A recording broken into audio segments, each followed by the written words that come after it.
Giving everybody a minute yet to join up. Sounds good.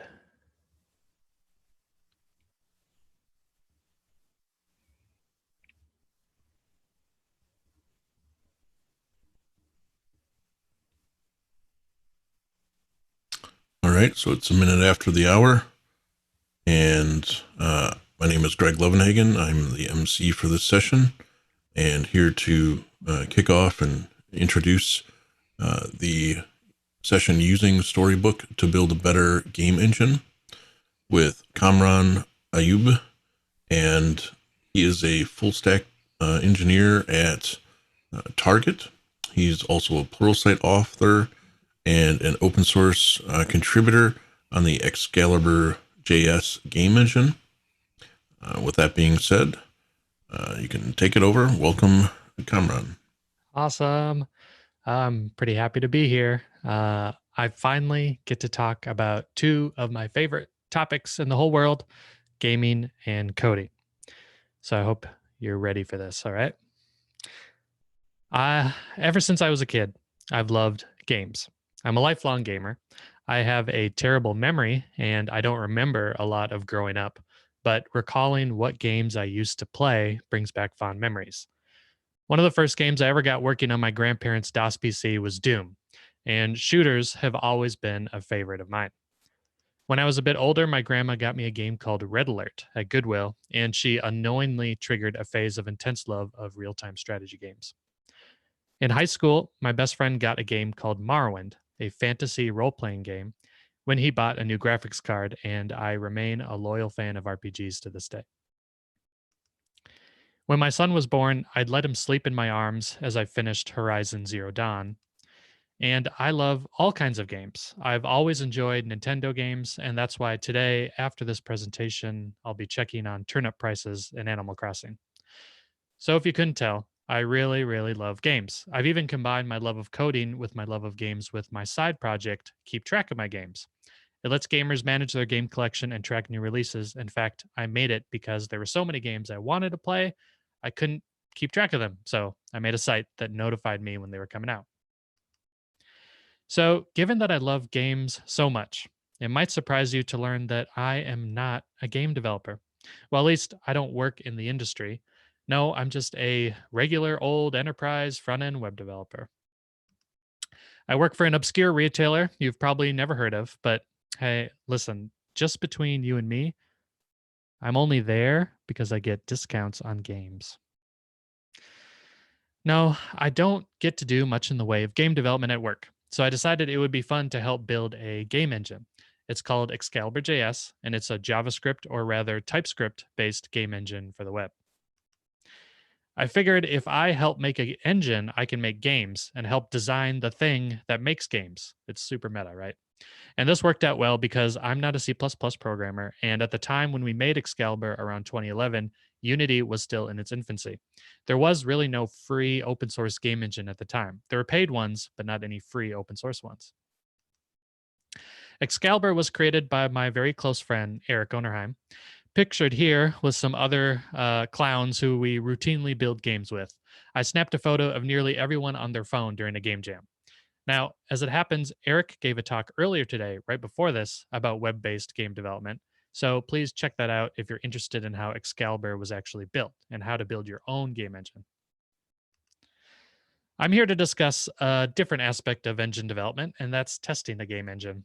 How do you even test a game engine? I mean, everything is visual, right? So pixels moving across the screen at 60 frames per second don't really seem suited to traditional unit testing. Well, the way that it works, at least in Excalibur, we divide things into two phases. There's an update phase and a draw phase. When we're testing the engine loop, we can disable the draw phase and just test the update phase. The update phase will update positions and do calculations, so we can at least verify what the engine thinks it will render in the draw phase. We use technology you're probably already familiar with, like Karma and Jasmine for testing JavaScript. We can set up our engine, which is a real instance of the game engine. And then in our test, we can follow the standard arrange, act, assert pattern. First, we arrange any setup we need, in this case, setting the actor position or actor velocity. And then we can act on the game engine by actually manually advancing the update phase by a certain time duration. So in this case, I'm advancing it by 1000 milliseconds or 1 second. Finally, we can assert on the properties we expect to have changed. And this is how we write traditional unit tests. Where it gets a little bit more interesting, though, is how to test that the engine is drawing the things correctly. After all, we can check whether the numbers look right, but we need to also know whether the pixels look right. So, in order to achieve that, we do something called image snapshot testing. Image snapshot testing is actually not too complex. We still use a real instance of the game engine, but instead of expecting on entity properties, we assert on image data. It turns out that the canvas element has a handy feature built in that lets you save the pixel data as an image or a PNG. So we take that PNG and compare it to a reference image, for example, during a test run where we manually verify that it looked correct. Now, if you've used Jest before and done snapshot testing for, let's say, React components, this works very similarly, except that we're doing it with images and pixel data. Now, there are definitely complexities associated with image diffing, such as rendering differences between platforms like Windows and Linux, anti aliasing, which is a technique that removes jagged edges, color correction, and so on. This is especially true for font rendering, and if you ever have a chance to buy Eric a beer, just ask him about it. Image snapshot testing is useful for a lot of the tests that we write, but they can be elaborate to set up and test across platforms. So, we do have one last way of testing if things work: manual testing, otherwise known as integration testing. These are tests that we open up in the browser and manually verify that things look right. Well, how do we know what looks right? Well, it's only as good as the description beneath the test. Things like this: click to drag the red square, look in the console for the right value. Yeah, this is a real screenshot of one of our manual tests. These are meant to be used only by us as maintainers to test out engine features before release, just to make sure we didn't actually accidentally break something. We always do end up finding something each time we do a release that breaks one of these integration tests, though. So they are handy. The way that we implemented these wasn't very fancy. We created dedicated HTML and TypeScript code that spin up a new game engine to test that code. We open a browser and navigate to the file. And that's the way that we've always done it until very recently. Enter Storybook. I mentioned that my day job is at Retail Megacorp Incorporated, and there I work on building JavaScript applications using React. One of the tools we use to develop our components built with React is called Storybook. If you haven't used Storybook, it's built as a way to do isolated component development where you can put your components into different states and switch between them to help make it easier to develop without spinning up your entire application.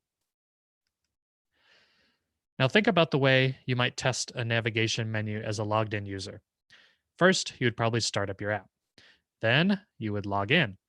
And then, you would click the drop down of the nav menu and manually make sure it's showing the right stuff.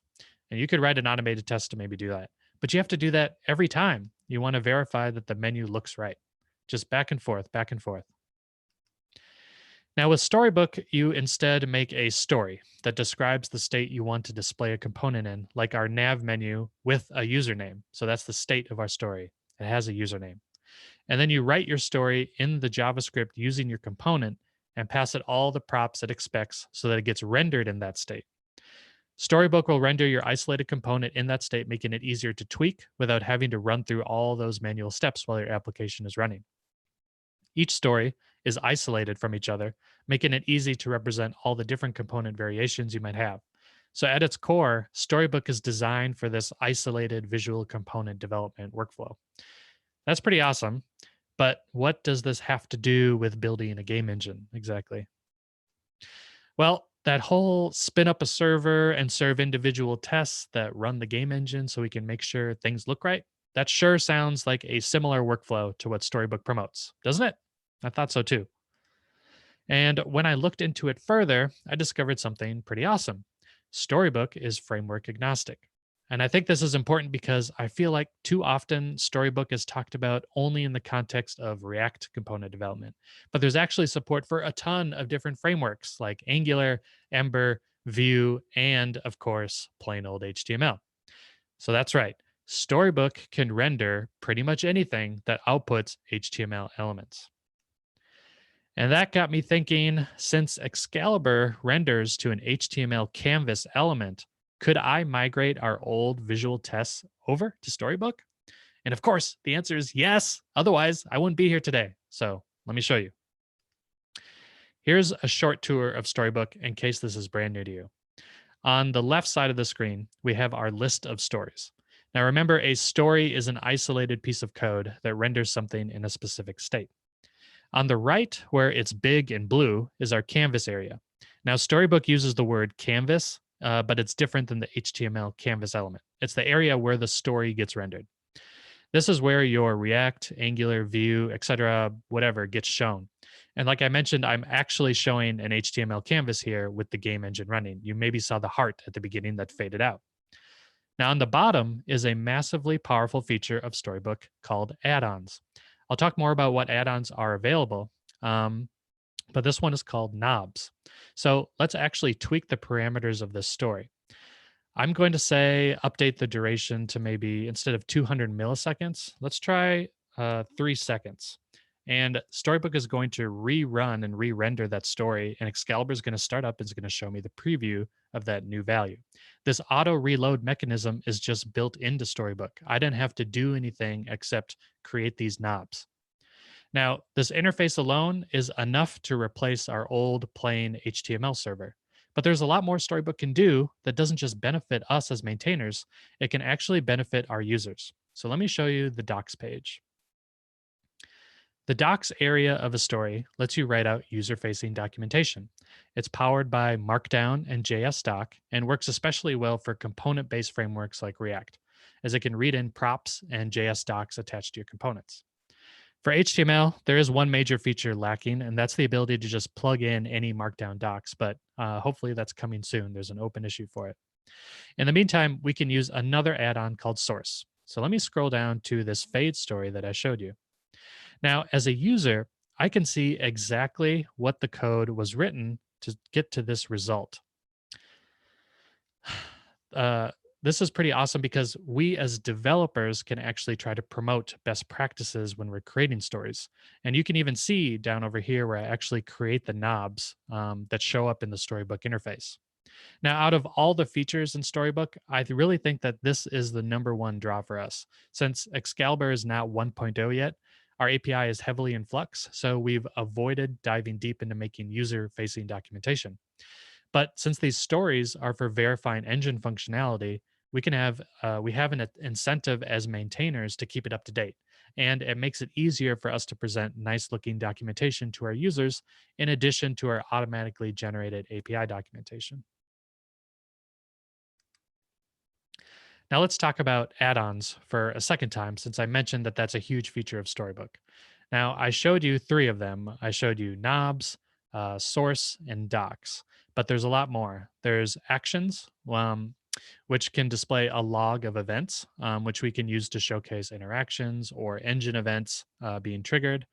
There's source, which you also saw in docs, but there's also viewport. So if you're doing responsive development, this adds the ability to create screen sizes for testing responsive designs. And there's a lot more official add-ons. These are all the official add-ons, plus there's tons of community add-ons. Now, as you can imagine, we have a ton of ideas for Excalibur specific add-ons we could make. And I'm sure if you were working with this in your own application, you could think of add-ons specific to your domain or business as well. Now, at this point, you might be saying to yourself, this is cool, but I don't make game engines. So, how is this relevant to me? Well, let me lay down some wisdom for you for a second, okay? You are still drawing things to the screen. We both are, except in your case, it's probably nav bars and image carousels. In our case, it's a minotaur swinging his giant axe to protect his gold. But you and me still have to make sure our code renders the right stuff to the user. And for that, Storybook is a fantastic tool. Now, you can start to use Storybook today with whatever you're working on, be it a React app, a Vue app, Angular app, or nearly anything that renders HTML onto a page. And I have one last example for the remainder of this talk that I hope will explain how valuable Storybook can be in your own workflows. This is a pattern that I was used to being in, and maybe it'll sound familiar to any front end developers in the audience. First, I would make my component. And then, because we do try to test our code, I would import that component into a unit test file and then put it into different states to test it and expect on the rendered result. And I use React, so this would be like using Jest with React testing library. And finally, we want to make sure the components work in the browser, so we'd use a tool like Cypress or Selenium to write a functional test. And it would be testing a page on the site. But since it's our app, we have to set it up to be right in the right state so our component renders correctly. So maybe you know where I'm going with this, but again, this sounds real familiar with how Storybook's workflow works, doesn't it? So at work, we actually switched to a workflow that puts Storybook at the center of each of these steps. For fun, let's just call it Storyflow. It's a name that I just made up right now, so feel free to tweet it or whatever. First, we start by making our component, just like we're familiar with doing. But then we actually change up our workflow by importing that component into our Storybook stories. And we make stories that put the component in states that we care about and want to test. Then we import these stories themselves into our unit test files, and we assert on what that story renders. Finally, rather than testing components in a functional test within the context of our site, we actually add tests that run against our Storybook site and test each component. Now, we still do write end to end integration tests that use the actual application, but we save those for testing workflows and user scenarios for regression testing. Now, the cool part is that the Storybook based tests run faster, so we can tag them and group them separately in our project versus the more slower end to end tests that might be testing API integration and stuff like that. Now, of course, you don't have to follow this workflow if you're using Storybook, but we have found three major benefits using this Storyflow approach. The first is that we test against what Storybook renders, which means there's only one source of truth for all the tests instead of having to render a component in multiple ways across different unit tests or within functional tests. So that cuts down test complexity by a ton. The second major benefit is that this approach incentivizes writing more stories. Since we write tests against the stories, if we're missing a test case, we'll just add it as a story, which in turn makes that feature or bug or edge case visible to our consumers within Storybook. And that increases awareness across our team and our partner teams, because not just us, it's a bunch of other teams across Target. Now, more stories lead to more documentation of use cases, which only helps spread knowledge. Finally, the third benefit is that by writing stories, you end up making more testable components because you need to display them in different states. So concerns like fetching data or using global state, like from Redux, that those get lifted up higher and it leaves you with a more reusable base of visual components.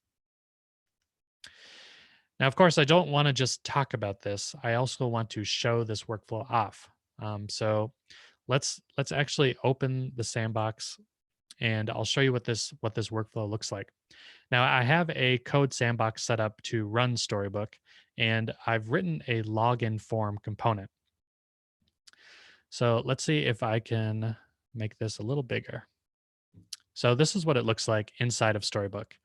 Now, there's a username, a password, and a login button. So this is pretty standard, right? Now, I'm using that Storybook add-on called Actions. So let me try and click on the login button here without entering anything. So I'm going to get some basic validation errors. And what we notice down here inside the Actions panel, actually, because because I actually can't submit anything, there's no action. So if I enter, let's say, Carmonicus password 123, which is my real password. Just kidding, of course. Now we actually see, no, thank you, LastPass. Now we can actually see what gets logged as the event using this actions panel. So this is pretty useful. So whereas normally this might actually submit a HTTP request like to a server, I take that out so that Storybook doesn't have any concerns about where the data is going, and I just replace it with a callback that calls this action handler. So let's look at the code. Now, in Storybook, you write stories in a pretty familiar format, I hope, that you've seen before, where each exported function is a story. Now, this is the new way to write stories because before you had to use a different API to create stories, and it was like something new that you had to learn. But this looks like just a regular React file. So at the top, we have this default export, and this provides some context to Storybook. And then any exported function, like this blank here, is treated as a story. And now in this case, since I'm using React, really this is just a plain old functional component. There's nothing special about this function that tells it it's a Storybook story. It's just that Storybook is looking for any exported function and uses that as the story to render. So as long as it returns some rendered result, like from React, it's going to display it in the story area. Now, this is where I'm creating my login form component and where I am passing this form submit action. So this action is imported from the add-on actions. And this is my submit event. Now, in the actual app, this on submit would probably post to a server, like I said. But since I'm writing a story, I don't want to have it go out to a live server. Now, one benefit of writing your components first within these stories is that it helps you think about how to make them more testable, like I said. Speaking of tests, let me show you what it looks like to write a unit test where I actually import the story. So here at the top, I'm importing my blank story component from my stories module. And I'm using the popular testing library React. Let me just move this over here. Um, and I use it the same way that I usually would, except that I'm not passing my login form component. I'm actually just rendering the story straight up inside the unit test. And now I can make assertions on that same HTML that's being shown here. So if I can, I don't think I can make this smaller. Here we go, canvas. So I'm actually asserting on this rendered HTML because I'm just importing the story. This goes back to the one source of truth that I mentioned as a benefit. Now, let me go ahead and actually run these tests in the terminal. So I should be able to click on, let's try this. There we go. Here's my tests. Now I'm actually running this inside of Code Sandbox. So hopefully this works. Now this is running jest, and it's running my tests here. So let's see it work. Now it's running the login form test, and I'm asserting that those validation errors are occurring when I try to click the submit button without entering anything.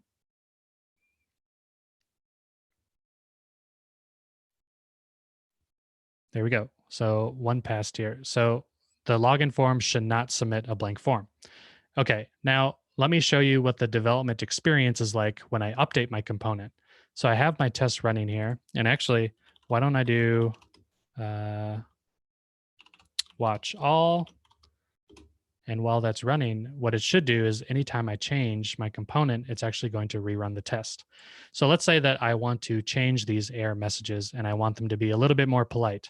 Maybe I want to say, please enter a username or please enter a password. So we'll do, please enter a password. Now you'll see that Storybook is going to re-render here on the right side. And then my tests are also going to rerun. So we'll do, I have to save first, of course. So once I save, then the test is going to rerun and Storybook should re-render. And I'll go down here while I wait here. Let's update this one. Please enter a username. All right. So because I'm using Storybook and Jest together, they're both going to automatically reload. That's just part of the local development experience.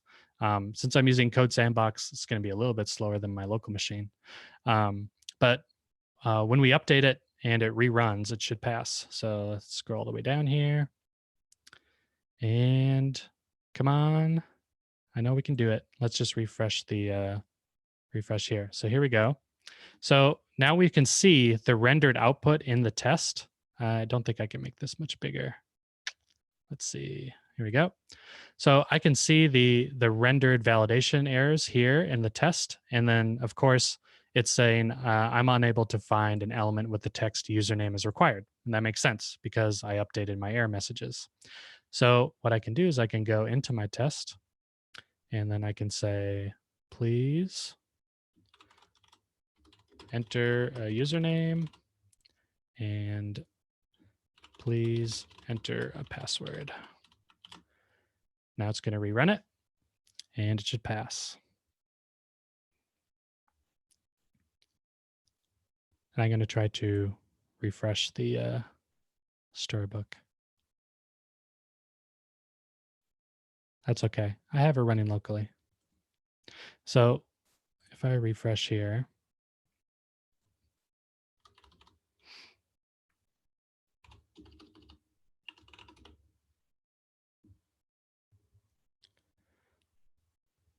then it takes a little while to run the test in Code Sandbox. So if there's any questions right now, this would be a great time. Hold on. We don't have any questions coming in. For those that may have some, in the bottom right hand of the window, there is a send a question button, and you can submit them that way. It's an easy and quick way to do it. Awesome. So I think you're just going to have to trust me that it worked. There we go. Took 65 seconds. Man, just right when I need to do a demo, everything is super slow. It's great. So now our test passed because we've updated it. So if you're running this locally on your local machine, it's going to be way faster. But let's move on here. So I'm using Cypress to do functional tests in the browser, and I really enjoy Cypress because it offers a really nice developer experience while testing, similar to using Jest, where it automatically reruns your tests. But Cypress uses Mocha and Chai instead of Jasmine, like Jest does, but it looks pretty similar to our unit tests. And I'm using Cypress testing library in this demo, and it exposes some of the same methods like find by test ID or find by text that I use in my unit tests, as you can see right here. Now, remember that I said that as part of following StoryFlow, it's that you write tests against Storybook instead of your actual app. And here at the top, I'm using Cypress to actually visit the dedicated story URL. Now, Storybook serves all the stories in iframes, and you can access any story at its dedicated iframe URL, and that removes all the Storybook UI and only runs the story code. So here, if I go like this is the iframe URL where I can just view the story by itself. Now, I can't run Cypress from within Code Sandbox due to environment restrictions, so I have it running here on my PC. Now, I'm going to use Zoom to flip over to it. So let's go here. And what I'm showing right now, once it shows up, is the Cypress test runner. Now, this test runner interface displays all the tests in my project, all the Cypress tests. And I'll go ahead and click on the login form spec. And hopefully, let's just make sure that our container is up and running. Otherwise, the test is going to fail miserably. There we go. Perfect. Now things are starting to work. So I'm going to launch this. And I'm going to share the testing UI. So one thing you're going to notice here, first, the tests are going to fail, and that's what we expect since we changed the error messages. But check this out. So if I click on this step, it's actually going to show me what the HTML and what the screen look like at the time that Cypress did the test. And I can see clearly that obviously it's not going to find anything called username is required because I changed the error message to please enter a username. So now I can actually go and update that. So let's go into Visual Studio Code. And apologies because I have to keep switching over here. So under Cypress, integration, my login spec. So I'm going to say, please enter a username and please enter a password. And we'll switch back to the testing UI, and suddenly they're working. Now, I think that this is probably the feature that blows people's minds who are new to Cypress, especially if they've come from Selenium based testing, because Cypress's development time feedback loop is just really, really good. So I can even rerun all the tests here. Just going to rerun it, and I can see exactly where these different things are. Each step, I can even see like where it clicked, and it tells me what the it goes before and after. It's just like it's so good. The way to Cypress is just so useful for this. So I've made it pass. Now remember that the key takeaway here is that this is running against our Storybook server. So I'm testing again the exact same HTML as I am within my unit tests. Now, if there's browser quirks or if I want to test multiple interactions in a workflow, Cypress is a great way to do that. Now, check this out. I'm going to close this and flip back to the test runner, and you can see that there are multiple browsers available. So Cypress can do Microsoft Edge, it can do Firefox and Electron. I don't have the Edge one set up, but there are different browsers you can use, and it can even run headless for continuous integration. So at work, we run Cypress both locally when we're doing development, and then we run it on the pull request as a status check. So it's running inside of our continuous integration server. I'm going to flip back to the slides.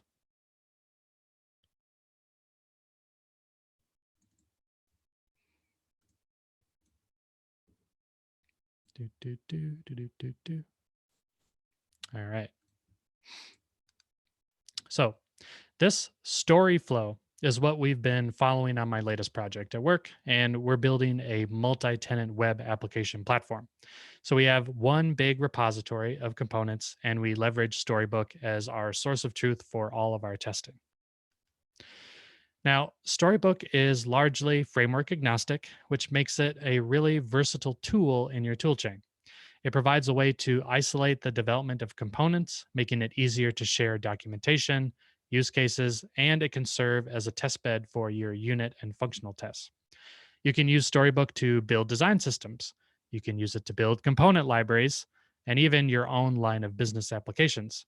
But sometimes you can also use it to build game engines. Thanks again for listening, everybody. If you want to follow me online, I'm at Kamran Ayub on Twitter. If you want to pursue your dream career as a game developer, you can check out our game engine, Excalibur.js. And if you're a fellow gamer, you can check out Keep Track of My Games. Finally, if you feel like learning even more after the conference, I'm a Pluralsight author and I have courses around Azure, other topics that might interest you. And these slides are available if you wanted to follow along. And the code is also open source on GitHub at these links.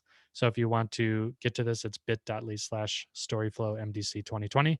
So at this time, I'm happy to take questions. And if you have anything else you want me to cover, we still have some minutes left. Yeah, I'm not seeing any questions come through. So, if anyone has them, be sure to get those in right away. Again, that's in the bottom right-hand corner. You can hit the send a question button. And also right next to the send a question button, we have a survey link. And in order to help make, the conference better, help speakers get good positive feedback, please make sure that you go and click the survey button when we're all done with the session. So I'll ask a general question here with the Excalibur.js. Have you guys released any games out of it yet, or are you still really trying to do the game engine itself? Yeah, so we actually did just release a game this past couple weeks. So we routinely try to participate in game jams, and the one that we usually do is called Ludum Dare. And we've done at least let's see, 1, 2, 3, 4, 5, 6, 7. These are all games that we've done during that game jam. And there was one the week of April 12th. So that weekend, and we did a game called The Show Must Go On. So this was pretty fun. So we tried to test out the Excalibur API and try to make it better by making games ourselves. So this is a pretty fun one. But basically, you're trying to run around and do a one man play. So that's a kind of fun one.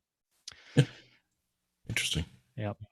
There's a Pac-Man one that's sort of inspired by Pac-Man called I Just Wanted Groceries, where you're trying to avoid everyone in the store and get your shopping done. We've done the Minotaur swinging an axe, protecting his gold, is from an actual game that we did called Crypt of the Minotaur. And if you like casual games and you want to be addicted, there's one called Sweepstacks, which is pretty fun too. And if anyone wanted to get in touch to help contribute to Excalibur JS, where would they go? Yeah. So we have a contribute link, and we're on GitHub. So we have I would say, plenty of community contributors. I think we're up to 52 now.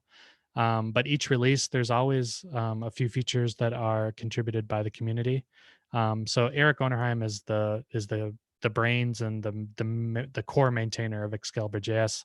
I help out doing some of the input development and DevOps stuff. Like I presented on Storybook, I'm the one that's integrating Storybook, doing the DevOps automated pipeline stuff, and then I have done some like keyboard, gamepad, mouse integration and stuff. But all the math heavy stuff, that's Eric's game. Excellent. Well, those are the questions that we have now, and so without any other ones coming in, it might be a wrap. And I want to say thank you to Kamran and attendees, and look forward to seeing you in future upcoming sessions. Awesome. Thanks, Well, thanks everybody. again.